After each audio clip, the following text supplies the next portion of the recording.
இறை வார்த்தையில் இணைவோம், நம் ஆன்மீகத்தை பலப்படுத்துவோம். கிறிஸ்துவில் பிரியமான அன்பு சகோதர சகோதரிகளே, இறை வார்த்தை பகிர்வின் 3வது வாரம் திங்கட்கிழமை இன்று நம் அனைவருடைய ஆன்மீக சிந்தனையாக கொடுக்கப்பட்டிருக்கின்ற நற்செய்தி வாசகம் லூக்கா எழுதிய நற்செய்தி 4ஆம் அதிகாரம் 24 முதல் 40 முடிய இறை வார்த்தை.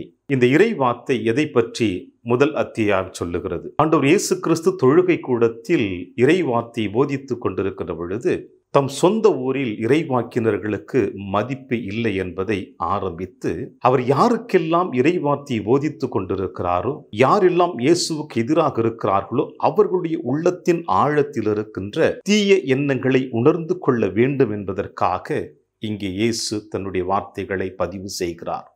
ஏனென்றால் அவர்களுக்குள் இருந்த ஆணவம், அவர்களுக்குள் இருந்த அகங்காரம், நான் தான் என்ற அகங்காரத்தினால், ஆணவத்தினால் வாழ்ந்து கொண்டிருக்கின்ற இந்த மக்களுடைய உள்ளத்தின் ஆழத்திலே இறைவன் அனைவருக்கும் சமம் என்பதையும், இறைவன் அனைவரையும் ஏற்றுக்கொள்கிறார் என்பதையும், இறைவன் தன்னுடைய பிள்ளைகளை பராமரித்து பாதுகாத்து கொண்டிருக்கிறார் என்பதையும், அப்படி இறைவனுடைய அன்பிற்கும் பாதுகாப்பிற்கும் யாரெல்லாம் எதிராக இருக்கிறார்களோ அவர்கள் எல்லோருமே ஆண்டவருடைய பார்வையில் வெளியேற பெற்றவர்கள் அல்ல, மாறாக அழிக்கப்படக்கூடியவர்கள்தான் என்பதைத்தான் இன்றைய நற்செய்தி வாசகத்தின் வழியாக இயேசு சொல்லுகிறார். ஏனென்றால் இந்த ஒட்டுமொத்த பரிசேய கூட்டம், யூத சமுதாயமே தங்களை மட்டும்தான் உயர்ந்தவர்கள் என்றும், அடுத்தவர்கள் அனைவரும் தாழ்த்தப்பட்டவர்கள், அவர்கள் கடவுளால் ஏற்றுக்கொள்ளப்படாதவர்கள் என்று அவர்கள் அடிக்கடி மக்கள் மத்தியிலே அடுத்தவர்களை தவறான கருத்துக்களை மக்கள் மத்தியிலே திணித்து கொண்டிருப்பதை இயேசு பார்க்கிறார். எனவேதான் நற்செய்தி வாசகத்திலே அழகாக சொல்லுகிறார், எலியா காலத்திலே நாடெங்கும் பஞ்சம் ஏற்படுகின்ற பொழுது சாரிபாத்தில் இருக்கின்ற ஒரு கைம்பெண்ணிடமே எலியா அனுப்பப்பட்டார் என்றும், மேலுமாய் எலிசாவின் காலத்தில் எத்தனையோ இஸ்ரேல் மக்களிடையே தொழுநோய்கள் காணப்பட்டிருக்கின்ற பொழுது சிரியாவை சார்ந்த நாமானுக்கு மட்டும்தான் எலிசா அனுப்பப்பட்டார் என்றும் சொல்லுகின்ற பொழுது, இந்த யூத சமுதாயத்தில் இருக்கின்ற மற்ற மக்களுக்கு இயேசுவின் மீது கடும் கோபம் எழுப்பப்படுகிறது. ஏனென்றால் எலியா, எலிசா இப்படிப்பட்ட பெரிய இறைவாக்கினர்கள் எங்களுக்குரியவர்கள், எங்களுக்காக கடவுள் அனுப்பப்பட்டவர்கள், இவர் எப்படி தாழ்த்தப்பட்ட அந்த இனத்திற்கு அனுப்பப்பட்டிருக்க முடியும் என்ற தேவையற்ற ஒரு விவாதத்தை இயேசுவின் முன்னிலையிலே வைத்து இப்படிப்பட்ட வார்த்தைகளை இயேசு சொல்லி முடித்தவுடனே இந்த மக்கள் ஒட்டுமொத்தமாக இயேசுவை இழுத்து சென்று மலை மீது தள்ளி அவரை கொலை செய்ய முயற்சி செய்கிறார்கள் என்பதைத்தான் நற்செய்தி வாசகம் நமக்கு சொல்லுகிறது.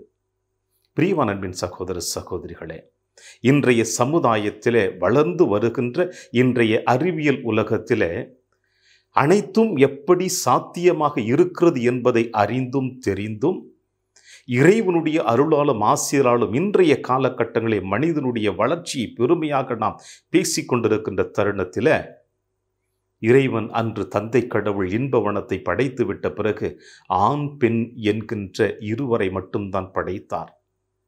இப்படி படைக்கப்பட்ட ஆதாம், ஏவாள் இவர்கள் வழியாக, இந்த சந்ததி வழியாக இந்த மண்ணுலகிலே மனிதர்கள் வளர்ந்து கொண்டிருக்கின்ற பொழுது எப்படி சாதி பாகுபாடுகள், வேறுபாடுகள் நம்மிலே எழுந்தது என்று இன்று வரை ஒரு பெரிய கேள்விக்குறியாகத்தான் இருக்கிறது.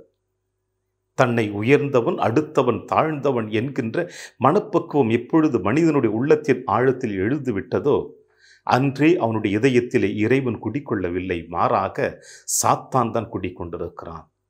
எனவேதான் இன்றைய தவ காலத்திலே ஆண்டவர் இயேசு கிறிஸ்து உங்களுக்கும் எனக்கும் சொல்லுகின்ற செய்தி, நாம் அனைவருமே இந்த தவ காலத்தில் இறைவனோடு பயணிக்க வேண்டுமென்றால், நம்முடைய பாவங்கள் அனைத்தும் கழுவப்பட வேண்டுமென்றால், நாம் இறைவனுக்கு உரியவர்களாக இருக்க வேண்டுமென்றால், உங்களுடைய என்னுடைய உள்ளத்தின் ஆழத்தில் இருக்கின்ற இப்படிப்பட்ட வேறுபாடுகள், பாகுபாடுகள் அனைத்தையும் களைத்தெறிகின்ற பொழுதுதான் நாம் எப்பொழுதுமே இறைவனுக்குரியவர்களாக இருப்போம்.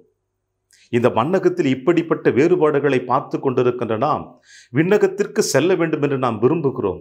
அப்படி விண்ணகத்திற்கு செல்லுகின்ற பொழுது அங்கே நாம் இப்படிப்பட்ட வேறுபாடுகளை பார்க்க முடியுமா? விண்ணக வாழ்வு ஒன்று இருக்கிறது என்று இந்த மண்ணுலகத்திலே சாதி வேறுபாடுகளை பார்த்து கொண்டிருக்கின்ற நம் அனைவருக்குமே தெரியும்.